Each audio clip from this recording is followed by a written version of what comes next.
Bonjour, pour ce deuxième exercice de navigation, nous allons faire une navigation un petit peu plus complexe avec des animations interactives particulières.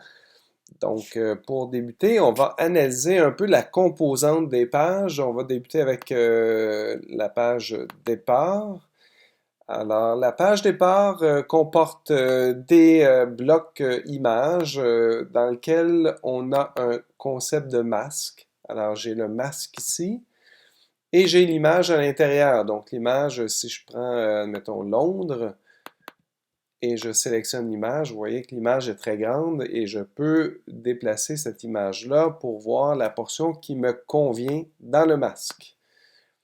Et en plus de ces quatre blocs images, j'ai aussi des titres. Ces titres sont dans le bas. Ils sont non visibles, donc c'est lorsque je vais passer à la page 2 que je vais venir les mettre en place. Donc ces titres-là portent le même nom à la page suivante, ce qui nous permettra, dans ce cas-ci, de faire des animations interactives fluides. Si on va maintenant à la page Venise, donc vous allez retrouver toujours les mêmes bandes d'images. Cependant, ces images-là ont des tailles variables, ce qui va faire en sorte que l'animation va déplacer et réduire chaque bande pour présenter la page sur laquelle on a cliqué à la page de départ. Donc, si je clique sur Venise ici, je vais aller sur cette page-là et je vais voir l'image Venise en plus grand. Et en même temps, je vais voir apparaître le mot Venise, le titre, qui va venir se mettre en place. En plus de ces éléments-là, sur la page, j'ai un bloc texte qui est à l'extérieur ici actuellement. Donc, lorsque je vais cliquer sur le mot Venise, je vais venir à la page ici et on va voir apparaître le bloc de texte. Ce qui va se passer, c'est que les images aussi, les bandes vont se réduire davantage pour présenter un petit peu plus l'image de Venise qui est en arrière-plan. On a aussi à l'extérieur ici le bloc retour, donc qui est placé à l'extérieur, qui est non visible ici et qui apparaît là pour que lorsqu'on clique dessus, ça nous permet de revenir à la page Venise ici. Alors, on va faire l'exercice de la navigation. Et donc, petite particularité, là, je tiens à vous mentionner, là, si je sélectionne justement le bloc texte et je l'apporte donc ici, puis je le sors à l'extérieur, vous voyez, remarquez qu'il tombe dans table de montage. Donc, si je viens, je retourne à l'arrière, table de montage, c'est quelque chose qui est à l'extérieur de la page. Je vais faire la même chose pour dans Venise pour mon bloc retour, okay, que je vais ramener dans...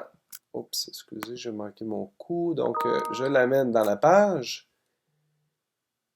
et je le sors à nouveau. Et remarquez qu'il retourne lui aussi dans la table de montage. Donc, ça, c'est fréquent. Vous allez sûrement le vivre comme problématique. Je vais réduire. Je vais remettre ça ici dans la page ainsi que ça ici dans la page. Et pour que ça reste dans la page Venise, il faut que je débute le mode, les animations interactives. C'est-à-dire que lorsque je clique sur le mot Venise, je suis dans Prototype et je vais tout de suite faire la navigation vers la page du haut. Dans ce cas-ci, je vais faire une animation automatique, ce qui va me permettre de faire bouger tous mes différents carrés, masques des images, l'animation des titres et des blocs de texte qui sont ici. Alors, ça me convient, c'est déjà établi. Je vais quand même mettre accélération, décélération et 1 seconde pour bien voir l'animation. Le fait d'avoir activé déjà une animation, ça me permet maintenant de prendre ça et de le sortir à l'extérieur et il demeure dans la page Venise. Je vais faire la même chose ici. Donc, je vais le sortir Et je vais le disposer à 10 pixels. Bon. Donc, on peut être précis dans ce genre d'informations avec les flèches sur le clavier. Alors, c'est mis en place, dans le haut, remarquez que le mot Venise s'est retiré. Les bandes sont réduites ici là, pour les images. Et j'ai le bouton ici où je peux tout de suite faire un retour vers la page. Je vais garder les mêmes paramètres. Puis, pour ce qui est du départ de ma page, donc ici, je veux aller vers Venise, donc c'est complet. Alors, de là à là, et du mot Venise vers la page en haut, et la flèche ici pour retourner à Venise. Alors, c'est complet. Donc, je vais sauver. On va faire un test.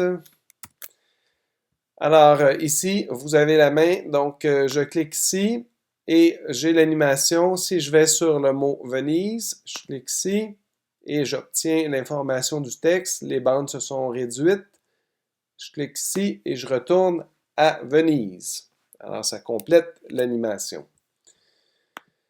Maintenant, pour faire les autres villes, donc je vais simplement dupliquer cette page. Donc, je vais mettre, j'y arrive pas, à 50. Et je vais mettre ici le nom Londres plein. Je vais donc retirer ça. Puis, Venise. Je fais une copie. Et je vais marquer Londres. Donc, l'idée, c'est de replacer, oui, j'enlève ça ici, et de replacer les éléments à la bonne place. Donc, si je vais à Londres, ouvrir les calques. Le titre Londres, je vais devoir travailler dans le mode design pour avoir accès à ma fenêtre pour bien placer les éléments. Donc, si je regarde, Londres est à Y664, donc je vais prendre Venise et je vais mettre 664 pour le replacer. Et Londres, je vais le mettre à 0. Et donc, Londres est positionné. Je vais maintenant travailler les images. Donc, si on regarde la largeur des bandes de chaque... donc, si je prends Londres ici, vous voyez, c'est la largeur de 30. Donc, je vais prendre Venise, ouvrir, sélectionner le masque et mettre 30 de large. Je peux sélectionner mon image et la déplacer à l'intérieur pour avoir la portion visible que je veux. Ça complète pour Venise. Londres, je vais déplacer le bloc au complet à 30 pour venir la coller ici. Et si je me réfère à mon masque de Venise ici, alors le masque a une largeur de 286, donc je vais prendre celle-ci, prendre le masque et mettre 286. Je vais devoir redisposer l'image correctement, donc voir la portion que je veux. Puis, ça complète pour Londres. On va maintenant aller en haut. On va garder les mêmes textes, la même bande, le bouton retour. Alors, il reste simplement à prendre cette bande-là. Donc, ces bandes-là ont 10 pixels de large, on le voit ici. Alors, le masque de Venise, je vais faire une largeur de 10 pixels. Je vais déplacer l'image pour voir une portion du devant de la gondole. Et donc, c'est réglé pour celle-ci. Le groupe au total, je vais le déplacer sur sa position X. Je vais le mettre à 10 pixels pour qu'il vienne se coller juste à la bonne place ici. Pour ce qui est du masque de Venise, 3,45. Donc, si je fais la même mesure, 3,45 de large, je vais devoir déplacer l'image photo aussi. Et donc, c'est complet pour le tout. Cependant, mon bouton ici sur image foncée n'est pas très beau. Donc, je peux simplement sélectionner la flèche et changer l'apparence, aller chercher une couleur plus pâle. Et donc, là, maintenant, je vais pouvoir bien la voir. Je peux même aussi décider à ce bloc retour de venir le placer à sa position donc 10 de cette manière pour avoir la même distance par rapport au côté pour le retour. On est prêt à faire le test. Cependant, je vais juste valider les hyperliens dans le mode prototype. Donc, Londres m'amène jusqu'ici. Je garde les mêmes paramètres. Mon bouton retour me ramène là. Ensuite, la bande ici m'amène à Londres. Et la bande ici m'amène à Venise. La bande ici m'emmène à Londres. Et là, je crois que c'est complet. Alors, on fait un test. Alors, je vais aller directement à Londres.